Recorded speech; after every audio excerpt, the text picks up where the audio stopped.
जय श्री राम, जय श्री राम। श्री राम जब दरबार में आए तब निज निज रुख राम ही सब देखा, को न जान कछ मर्म विशेषा।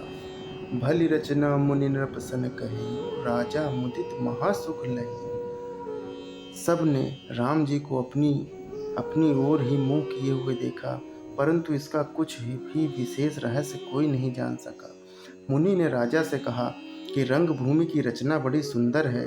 विश्वामित्र जैसे निस्पृह विरक्त और ज्ञानी मुनि से रचना की प्रशंसा सुनकर राजा प्रसन्न हुए और उन्हें बहुत बड़ा सुख मिला। सब मंचन ते मंचुए सुंदर विशद विशाल, मुनि समेत दो बंधु तहीं बैठा रे महिपाल। सब मंचों से एक मंच अधिक सुंदर, उज्जवल और विशाल था। स्वयं राजा ने मुनि सहित दोनों भाइयों को उस पर बैठाया कि प्रभु ही देख सब नृप ही हारे, जनुरा केस उदय भय तारे। असि प्रतीत सबके मन माही, राम चाप तो रप सक नाही। प्रभु को देखकर सब राजा हृदय में ऐसे हार गए, निराश एवं उत्साहहीन हो गए, जैसे पूर्ण चंद्रमा के उदय होने पर तारे प्रकाशहीन हो जाते हैं। उनके तेज को देखकर सबके मन में ऐसा विश्वास हो गया कि श्री रामचंद्र जी ही धनुष तोड़ेंगे, इसमें कोई संदेह नहीं।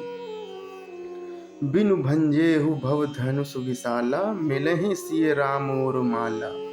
अस विचार गवनहु घर भाई, जस प्रताप बल तेज गंवाई।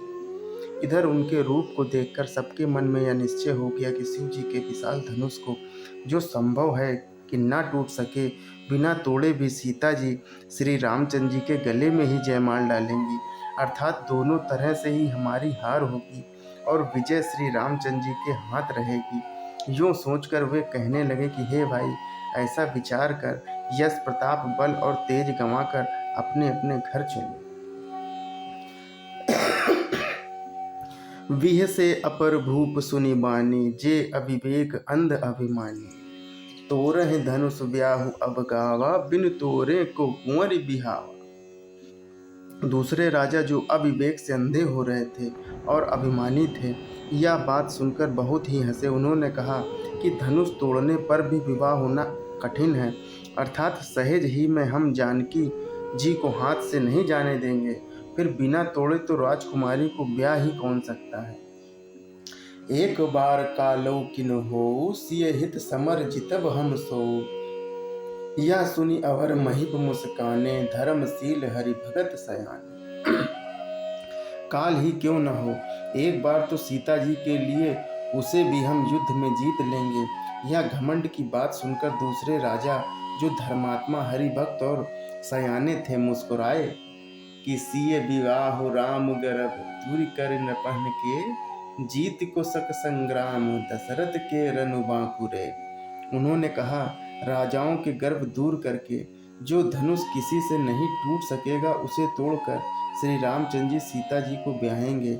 रही युद्ध की बात, सो महाराजा दशरथ के रण में बाके पुत्रों को युद्ध में तो जीत ही कौन सकता है, अर्थात कोई नहीं जीत सकता। व्यर्थ मरहु जनि गाल बजाई, मन मोद कहीं की भूख बुताई। सिख हमारी सुनि परम पुनीता, जगदम्बा जानहु जिय सीता। गाल बजाकर व्यर्थ ही मत मरो, मन के लड्डुओं से भी कहीं भूख बुझती है। हमारी परम पवित्र निष्कपट सीख को सुनकर सीता जी को अपने जी में साक्षात जगत जननी समझो, उन्हें पत्नी रूप में पाने की आशा एवं लालसा छोड़ दो।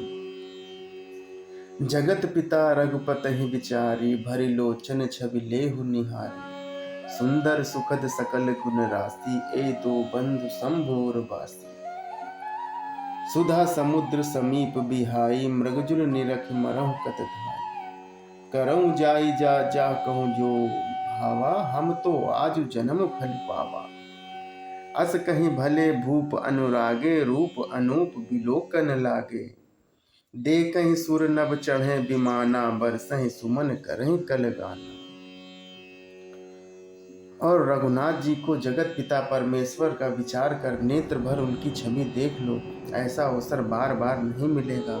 सुंदर सुख देने वाले और समस्त गुणों की राशि ये दोनों भाई शिव जी के हृदय में बसने वाले हैं।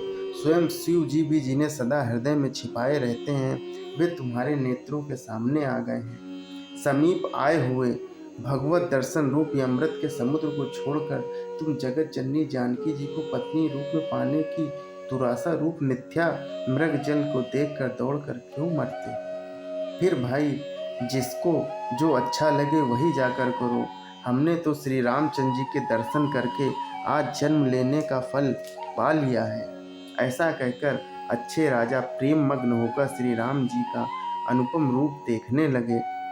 मनुष्यों की तो बात ही क्या है, देवता लोग भी आकाश से विमानों पर चढ़े हुए दर्शन कर रहे हैं और सुंदर गान करते हुए फूल बरसा रहे हैं। जय श्री राम, जय श्री राम।